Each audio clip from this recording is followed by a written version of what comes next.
लईच खुमखुमी बरं का, लईच वाळवाळ करतंय. एखाद्यानं नवीन कुठं काय सुरुवात केली का लगेच लागले बोट घालून मोठं करायला माप काढायला. मी चहाचं प्रमेश विकतोय तर अनेकांचं फोन येतात, कसं बनवलं, कसं करतोस, कुणाकुणाला देतोयस, किती जणांनी देतोयस, घेणं ना देणं.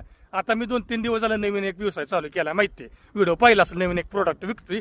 तर काय जणांचं फोन यायला लागते, मग तुम्ही कोण, मग तुम्ही ह्या व्यवसायात कशाला, मग तुम्ही हे कशाला करताय, मग कसं केलं, का तुम्हाला कोण देतं, तुम्ही कुणाला देता, म्हणजे घेणं ना देणं. पण उगाच माप काढणं, चुका काढणं. लक्षात घ्या, माझा एक व्यवसाय चालला, दुसरा नाही चालला, तिसरा चालला, तरी माझी तयारी आहे व्यवसाय बदलायची, चुका मान्य करायची आणि कामं करायची. आणि वेळच वेळ आली तर मी दुसऱ्याच्या दारात सुद्धा जाऊन कामाला राहीन. आणि ही मी आधी पण केलंय, त्यासाठी मी लाजणारातलं नाही.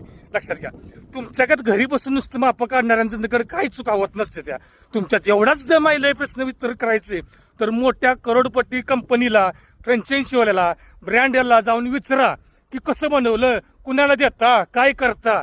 बांबू भेटलेलं बांबू. उगाच बारक्या सर्वसामान्य माणसाला ताप देत जाऊ नका. घ्यायचाय घ्या, नाही घ्यायचा विषय सोडून द्या. माप काढायची, ताप द्यायचा, उगाच असलं करत जाऊ नका. सुधरा.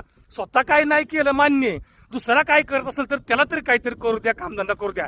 भीक मागत नाही मी, काम करून खायची कोशिश करतोय. करू द्या मला काम.